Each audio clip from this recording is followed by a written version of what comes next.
about a place where I spent most of my career inside of internal audit, and it kind of been getting nostalgic for the last couple of days. Just launched a poll over like a few minutes ago around internal audit. Oh, Justin Finkelstein's live right now.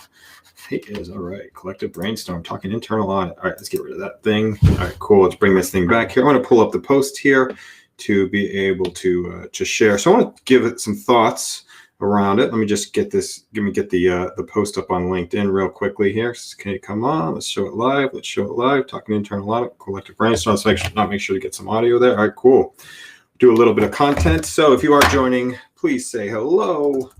Please say hello as you join the live. Let's see who just joins and see who comes out of the woodwork on this thing. I'm going to brainstorm for a little bit. All right, comments not coming in again, which is annoying. From LinkedIn, I think when I do the first comment on LinkedIn, it doesn't come in, right? So let's do this here. All right, that's okay. Let's just do it. I'll do a caption. Let's just do it. We can do it there like that. Not as much as I want, but we'll work it that way because do the captions. Please say hello as you join live. Let's get into this thing. I'll monitor the chat in a second here. I think I can go back to the chat and we'll go back and forth. All right, so that's hey, Ryan, how are you? Thanks for joining the session here. I'll just give you, are you an audit guy, Ryan? Dude, loving the picture there in the background. So let me just talk about this a little bit. So I spent the vast majority of my career in internal audit. Started off, I was an intern at the Mirage Hotel and Casino in Las Vegas in college, and had a meeting with a mentor there. His name was Glenn Bayshore. He was the controller at that point in time. And what he said to do, great place to get the career started, was to go to Arthur Andersen, which was the accounting firm that's no longer with us. Had some fame from some Enron from Enron Association. Oh, you know what? Let me get some otter going here in the background. So I got this thing captured. I'm going to do a little bit of otter here just to capture the audio on this, so it doesn't necessarily go away. So I did that for a couple of years. At that point in time, Arthur Andersen was the #1 accounting firm, or at least in Las Vegas, it was the #1 firm. So I did that for a bit. After I left that, I had an amazing exit from internal audit. We'll just chalk that, or excuse me, from Arthur Andersen. We'll just chalk that up to a little bit of immaturity on my part.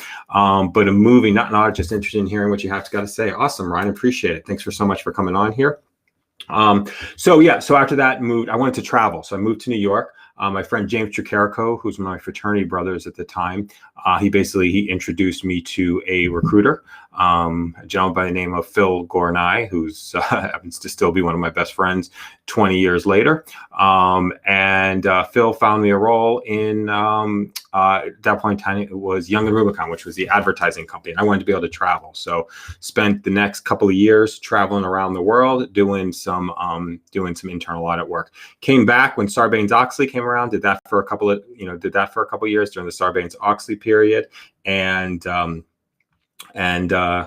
just to capture there, did some of the stuff with the Sarbanes-Oxley for a couple of years, and then went after that, went and started doing some first ventures into entrepreneurial stuff. And then after that, just moved into Jefferson Wells, where we did some internal audit consulting with somebody I'd worked for at Interpublic Group, John Fiore. Just mentioned a couple of names. He moved over there. He's still there actually today, although they're in a different name. I think they're under, maybe they are back under Jefferson Wells actually, as far as the name goes.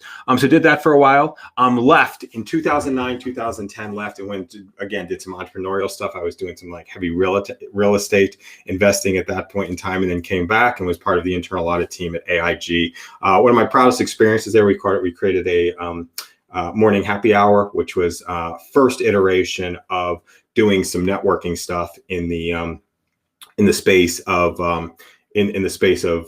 internal audit. So it was just a fun little way to be able to get people together and to be able to collaborate. Let's just do morning happy hour. Let's talk about this for a second. So what happened one day? Catherine Epps. Make sure I got Catherine's last name right. Is that right? Yeah, it is Epps, who's I haven't spoken to in a while. She came in from, she came with the Starbucks, And she's like, anybody want? We wanted to share it with a couple of people, and just became a way to be able to get the group together. So I think it was Thursday mornings at 10 a.m. We would do morning happy hour just to get people together. And it was my first taste in the corporate space of doing something community building inside of the corporate space. Other big contribution that I was really proud of during that period of time is we got Halloween costumes in during the we're allowed to have Halloween costumes. So I was very proud of that period of time, but also at that point learned some of the technical auditing stuff. Moved away from audit when I went to the last company, did dashboard development, and then wound up at a innovation center. But here's a couple of different things inside of, and this is a little bit of a crazy piece of it. Like, there's systems that go into the, and I think a lot of the work, it's, and I haven't done it for a couple of different years, but one of the things when Tony Hsieh passed away, the customer service aspect of the work, it's naturally an adversarial type of role where you're kind of catching what other people are doing. If you look at it, it's almost like the internal IRS thing. But if you look at it from a customer service perspective, it can really be an interesting opportunity. And so I've been looking at it, customer service possibilities, right? Because there is, and again, I'm speaking way out of turn. I've been outside of audit for about 8 years right now. But if you look at it from a service perspective, and how you provide service is not necessarily like I don't know if there are still gradings or rankings that go into it, but how you provide service, you provide transparency into your process, and make it clear about what is going to happen all the way down the chain. And we attempt that a couple of times when we was doing some of the consulting stuff. You make it very clear. Here is exactly what's going to happen. Here's how the process is going to go. Here's what you're going to see. And you have transparency all the way down the road. And then you start having some of the findings and start sharing those out with people. And then right there, that's where you're going to have some natural disagreements where I guess. So getting the findings captured as quickly as possible. I remember one of the challenges we had at AIG was, or from my perspective, and I was in, more of the junior perspective at that point in time, but there would be the amount of time, the gap between the work happening and the review process. So what happened, I'd be like, here's what I think the finding was. And then the management team would come in with a broader perspective and sort of reform those. So when you go back to what we called the clients at that point in time, or the auditees or the clients at that point in time, there was going back a couple of different times. So I'm wondering if there's the possibilities of sort of the real-time auditing. I guess there is during these days. I'd just be very curious. I'm putting my thoughts out here. If anybody's seeing this poll, I'm very curious, like what's happening. What is happening in the audit space right now? What is happening in the audit space right now? That is inspiring. I want to hear from some of my friends. And a lot of people aren't going to be coming on live at whatever time this is unannounced. That's my favorite thing to do, is just come on unannounced when I have an idea that we're working on. But what's happening in the space right now? What are the organizations that are really being a little bit more progressive, taking a customer service approach? Because you look at it, there is how operations are actually working. I'm just wondering, there's so much data out there right now, like technical data, but like capture data. And God, with machine learning, it's got to be so, like it feels like most of the audits can be done almost without interaction from the human beings. Because that's one of the things I've been thinking about in the business, which kind of learned in the banking industry, is the manual touch points. And you remove the manual touch points, and you have transparency around what the processes are. It seems like most of the auditing stuff would be done earlier. So I'm just fascinated with getting back into the space. I wanted to brainstorm on that for a little bit and put that out here. I put a poll out here and just to see where people are. I'm a friend of auditors. There are some people who came in here who said they're not a fan of audit, that we could put that in there. So anyway, I don't know if any auditors are coming in here to be able to share. I'd love to interview some auditors or chat with some people that are in the space or doing some interesting things in the space. I started a t-shirt brand, and it was a lame t-shirt brand. We had some internal audit t-shirts. Last time I was around, I had my Amazon store. So I think it's just fun to build like a little bit of the culture. And why this got inspired again was people who are doing internal audit inspired TikTok videos. Internal audit, let's get that captured there. Internal audit inspired TikTok TikTok videos. And there's something very interesting about, and I'm going to go back to Tony Hsieh. He said he didn't really care about shoes, and shoes have some cachet to them, obviously, but he didn't care about shoes. It was something that people actually wore, but he brought a customer service layer to the shoe business that made it super interesting and super valuable on the back end. So I'm just wondering, like, the culture of people who are in the space. Now, when I was in the early 2000s, there was a lot of travel. I'm assuming there's not as much travel as there was during that period of time, but there was a lot of travel that was happening at that point, at that point in time. So I just put this out here as a brainstorm one. It's getting captured on Otter right now for some of the transcripts. These are collective brainstorms. Usually doing them with other people. We will open up Clubhouse, which is, who's coming? I'm getting a messenger audio message from Chris. Let me just bring him in here. Oh, let me just bring this. Hey, Chris, I'm live on LinkedIn right now, so I don't know if you were calling, saying the live. You're on Periscope? Awesome. I'm on your LinkedIn Live. I was wondering how I could join it. Yeah, let me just, you know what? I'll send you a link. Give me let me send you a link. I'm going to put it in the, where did I had it before? I'm in the Periscope and the LinkedIn Live. There's no way to speak, though. Yeah, you should see. Check this out. The link I just put up there. It's bit.ly/collective brainstorm. You should be able to come on that way. bit.ly/collective brainstorm. Let me see. Okay. I'm going to mute. Yeah. Where did you put it? I put it. Is that Clubhouse? No, I'm not on Clubhouse today. It's on the chat. Which chat? Sorry. It's look on the screen. Look on the screen on the chat.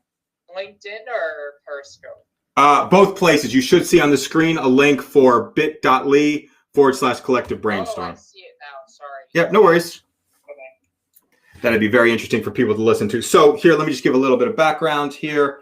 All right, we lost the Otter. Let me get the Otter back going here. Yeah, so here's what this is. These sessions are brainstorms. And just on whatever ideas that we are that are inspiring in the moment. You brainstorms just to get some ideas outside of the head, and then invite people to come on who are inspired to come on. The link is bit.ly/collective brainstorm. The truth of the matter is, if Chris comes on, I've got no idea how I'm going to get notified. So we'll find out when he comes on how we're going to get notified to see if he's here and to be able to share and to be able to have some conversation. So we'll wait for him to come on. That's the whole idea. I'm going to talk all the nonsense and the garbage that I can, whatever's top of mind, until people can join on. Another avenue for these guys. There he is. All right, let's bring Chris into the conversation. Let's get rid of that screen share. Let's bring Chris in. Hey. I work for an audit firm, EY. Hear ya. But anything I say is really my own opinion. Audio's not working, brother. Oh, you cannot hear me? Can't hear you. Get the audio. See, I've never had a guest on here actually, so we'll see how the audio is actually going to work. So I'll keep talking for a second while Chris is. Yeah, we'll see. We'll see if Chris can make it on here live. I remember I had a problem with my audio before. Let's just see if we can actually hear him live. We'll give him a chance to be able to come on. And share some of the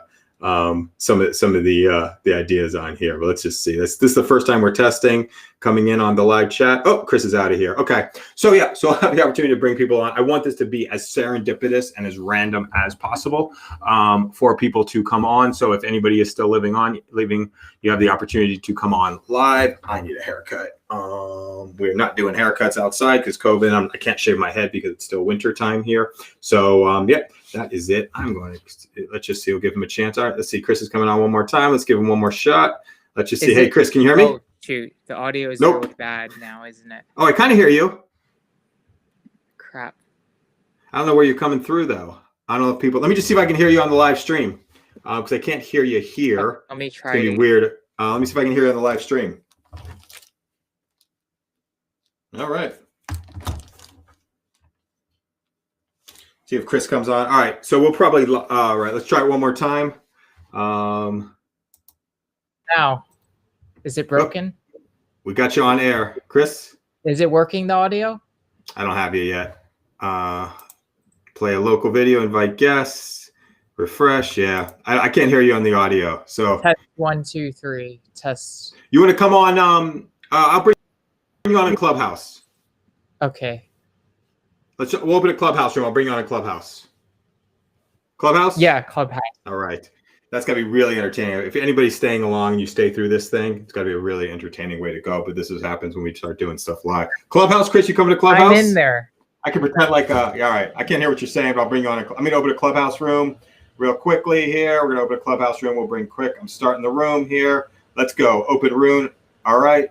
Got you in private chat coming up here. All right, coming to my room, Chris. Here we go. We got Chris live on Clubhouse. Okay, sorry. I'm not sure why my audio is not working. This is technology for you. I had a problem my first time coming in here too, but let's just get you. All right, well, we got you on audio and we got you video on as well. We got you on video. There's a chat that can hear you both ways. So talking internal audit, is that a topic that you have any interest or knowledge on? I'm more interested than knowledgeable. I work for an audit firm. Yes. So yeah, I've just been having a little bit of a hankering. And if anybody sees this here, Chris and I here on the Clubhouse app, let's get this set up here. I should note that this is solely Chris Lee's opinion and not EY's opinion. Not the opinion. The thing is, I do not have a CPA, so you can't. Yes. You know I do? You know I'm a CPA? I don't.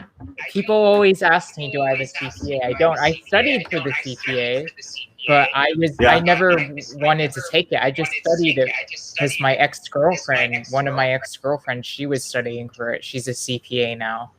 So I studied with her. So I have some knowledge, and I did well in accounting. I took it. You're a CPA, aren't you? I am a CPA. I took the test 4 times.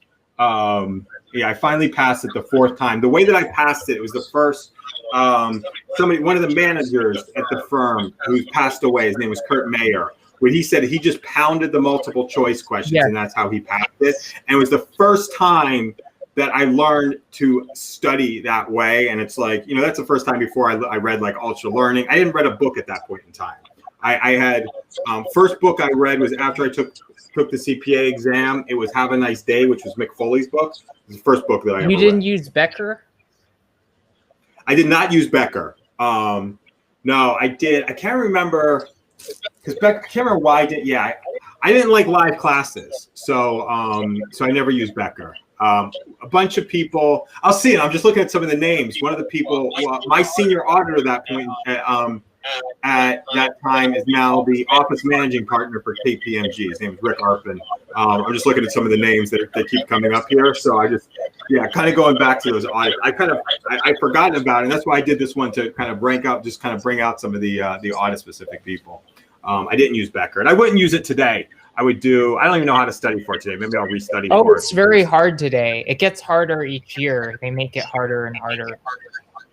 Is it? Yeah. But you have YouTube videos to be able to hack the study. Exactly. That may be the reason why they make it harder. Did you know? Did I talk to you about my what I did with Amazon Cloud Services? You did. The AWS. No. I work. Hi. How can I join and speak? You're in here. So I started off because I wanted to get the some of the AWS certifications. So I started off studying. And I went to I looked at the Amazon stuff and I was like, that's kind of boring to go through. It was like dense and boring. So then I went to YouTube. A bunch of people were going to this site. What was it called? Oh man, shoot, I have it. It was really good. It's like 10 hours and you actually get some hands-on training. So I did that. Oh man, this is bugging me what it's called. Is it AWS official training? It's not AWS official. It was this is bugging me, but it'll come to me at some point in time and I'll put it in the comments. So I did that for a couple of hours and then I just started, what I did is I got for studying the test, kind of reminding of how I studied for the CPA. I went to Udemy and just took tests. Yeah. The problem with the test is you didn't get your score back until the end. So then what I did is, this is when I discovered Kahoot, and Kahoot's awesome because you get real-time feedback and they've got hundreds of questions. So you get feedback in the moment. I think a key to success is how quickly you can get feedback around the stuff that you're actually talking about and caring about. Frankly, that's why I go live on these things. I do a poll out here. I was like, are people interested in this? Are people not interested in this? Like, I go live here, and it at least entertains me if nobody looks at it on the back end. So it's yeah, Chris, why don't you say, do you want to tell a little bit about who you are? Yeah, I'm based in San Jose, California. I'm a native New Yorker. I work currently for Ernst & Young, which is a Big Four audit firm. I'm more in the technology consulting practice. Yes. So we do work with some audit clients, but in a very limited setting. So I'm more focused on what you were just talking about. I used to be more focused on cloud, although we're a Microsoft partner.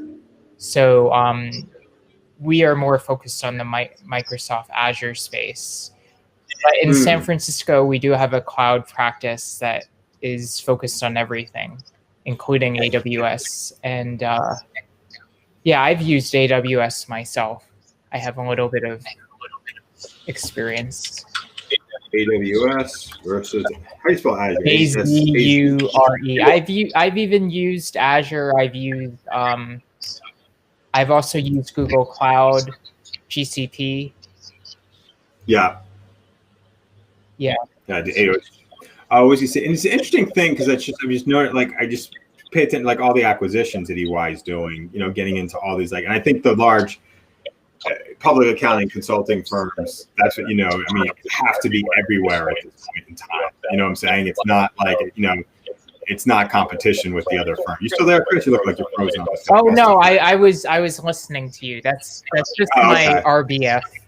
But basically, yes, I didn't realize you were on top of our acquisitions.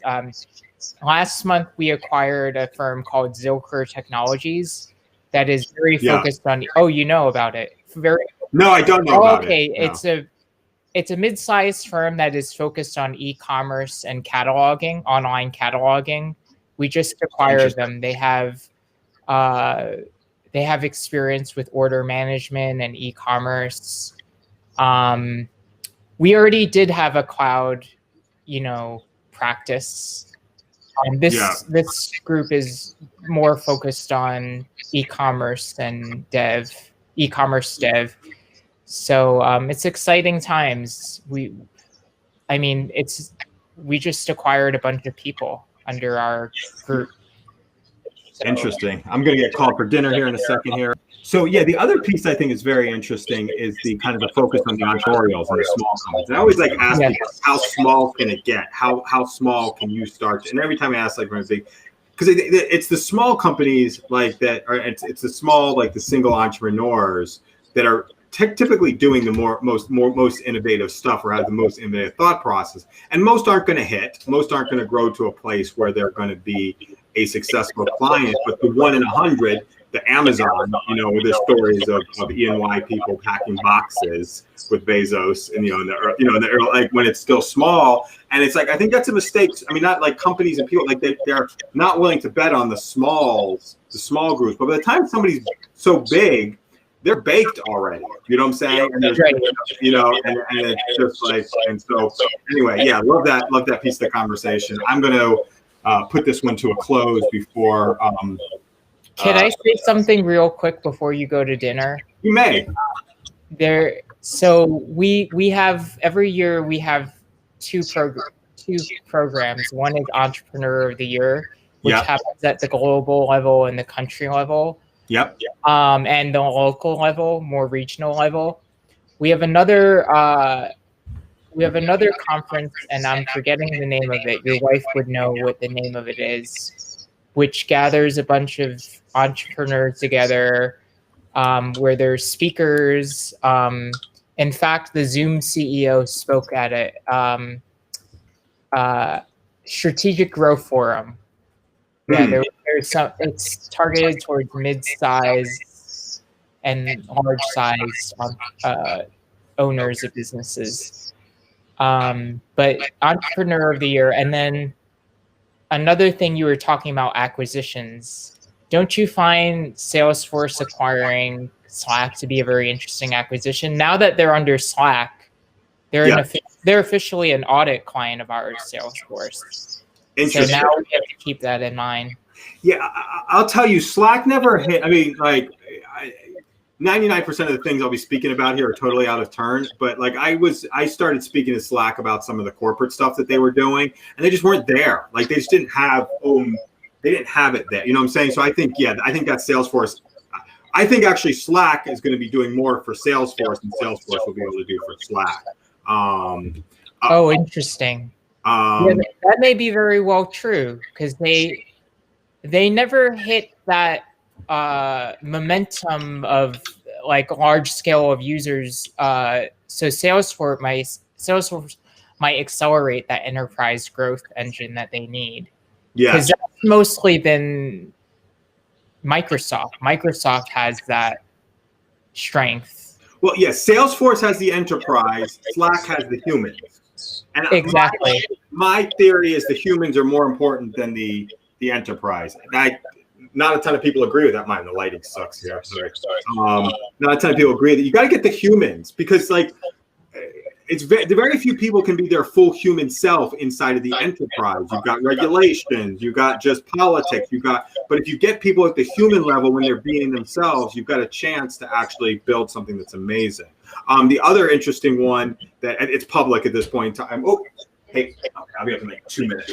The other one that's interesting is Cisco acquired Slido, or interesting to me. I don't know if it's not interesting on that level, but Cisco acquired Slido. Oh, really? I had no idea. That's huge news. Yes. Where is Slido based out of? Great question. I think they're global. They're in Europe, and I can't remember which country. Oh, interesting. Because Cisco is in Milpitas. That's great news. Yeah, Cisco does a lot of large acquisitions. Oh, wait, I shouldn't say done. It's not a done deal yet. I shouldn't say that. Oh. But is this public information? It's public information. Yes, it's public. It's like there's an intent. I'll be out in 1 minute, but yeah, I'm like way off the reservation with the stuff we're talking about here today. Stuff I have no business talking about. Like I read one article on it and we're talking about it here, but that's cool. Yeah, no, it's not. It's public. It's an article that's out there. Found it on LinkedIn first. There's an intent for Cisco to acquire Slido. I believe that's what's happening. Slido at this point in time. So, would you? I'm going to ask you a question that you don't have to answer. Would you ever work for Cisco? I don't know that much about Cisco, but I'm a big Slido fan. So the reason why I asked that is because my friend, he's no longer with Cisco anymore, but he used to work for App Dynamics, and he was trying to recruit me for sales engineering work at App Dynamics, which is a great firm and it's part of Cisco. Yeah, that might be a place to look. Cisco is always hiring. Yeah, my focus right now is on gigs, like contract work. That's why I want to go back into the internal audit space. My focus is not on full time right now. You're not. I thought you were looking for perm. I didn't realize you were looking for contracting stuff. Okay. Yeah, I'm more interested. I mean, I'll look at perm if it's the right opportunity. But we have this service at EY called Gig Now, which is very much what you're interested in. We offer gigs. If you go to Gig Now, you can probably find your next gig, which is all contracting. Yeah, and the logic behind it is like we're going to the gig economy. You know what I'm saying? We're going to the gig economy. And what I said earlier, it's like for me to be a complete, like to bring all of my skills, I have to have some sort of independence and you know what I'm saying, from a large organization and the taxes that go along with the large organization. So the gigs, and that's just what we're headed. It's like we're headed more towards gigs anyway. So that's the direction I want to move into. My wife would be. Yeah, that's what I was going to say. That's why I was shocked when I heard you announce this. Yeah. Well, if anybody's listening 30 minutes into this thing, bless you. You know what I'm saying? Like you get to know the real dirt. If you're listening 20 minutes into this thing after Chris and I trying to figure out. Yeah, honestly, if you've gotten this far, God bless you. That's right. For going this far into the video and hearing it. But we're all going to be gig. It's all headed to gig, and it's entrepreneurial. It's true, actually. What you say is true. And so it's going to happen eventually. Yeah. And it just makes a little bit more sense. And like the whole process. So gigs, here's the one thing about gigs. You don't have it's not because I've got confidence in my skills. So if I get into the door, one, you have no idea what's actually going to happen once you get in the door. So why go through this long-term recruiting process? It's like a marriage, like this recruiting process, and then things don't necessarily work. So the gigs are like, if you can just book it quickly, I was like, I'll do a day gig. And then if a day gig leads to a 2 day, and I'd rather do that and then prove what the skills are and build it out from there. And I think people who are confident, you know what I'm saying? And then it's like, if things don't work out, but these long jobs don't make sense as much anymore. It makes sense for people that need stability from that perspective. And I think there needs to be some stability, there's very few companies that can actually work just inside the walls of their companies right now. They need gigs, they need the partnerships, and it's all about ecosystems, and ecosystems are people. And again, my point of view, not necessarily the point of view this is mine actually at this point in time. So anyway, I'm gonna head up for dinner. One last thing before you go ahead, Ross. Go ahead. The thing is, the auditors and the accountants, they all crave stability, but the thing is, much of that work in the future is going to be automated. Yep. With machine learning and AI. It already is, let's face it, with robotics, with robotics process automation, RPA. Yep. Much of that accounting and auditing work is slowly being automated away. Yeah. So then, with audit and accounting and tax, hopefully they'll have more creative, strategic work to do. I don't know enough about it to talk about it, but I don't either. That's why I just wanted to start this conversation to see who's going to come out and be like, oh, that's BS, or that's crap, or that's interesting, or that's talk. That's why I wanted to do it. I want to put these test balloons out here to see who's talking about, who's interesting, who's doing exciting stuff. But it's like everybody's job today should be putting themselves out of a job. Like that should be 99% of people's jobs. You do it and you minimize the amount of time you do it, and you try to put yourself out of a job. And then we shouldn't be doing this repetitive work that machines can do. And eventually the machines will be able to do creative and strategic work. Yes. And then I guess the idea then is that we all get universal basic income and we don't need to work. Let's talk about we're talking about Studio Restream says caption recruitment title and description already exists. So and so just talking about laziness here. So what do we have here? I've got Audit transcribing these sessions. I'm going to run this through Speak AI, which is going to do sentiment analysis on the back end. Yeah. It's also going to tell me what we talked about here, and then it's going to tell me what I know about when I'm where I'm full of it and where I've got some great stuff. All right, I'm going to head out of here. Okay, one last thing. This is really the last one. Go ahead. After that is all done, then you can do your own analysis and you can make decisions instead of doing all that busy work, typing up the notes and thinking. You got it. Do real knowledge work. Exactly. And that's the whole that's why I do this stuff. And I'm just hanging up on you after this one, so you don't get one last thing, but you're always welcome to come back in. That's why I do this stuff, because I could be thinking about it myself. I could be having a conversation for one people, or let me put my thoughts out into the world. And I don't mind if people come back and tell me I'm full of it, and that's fine. That's fine. But something that was here that we talked about makes sense in this conversation. All right. I'm hanging up on you, Chris. Okay. I appreciate you so much.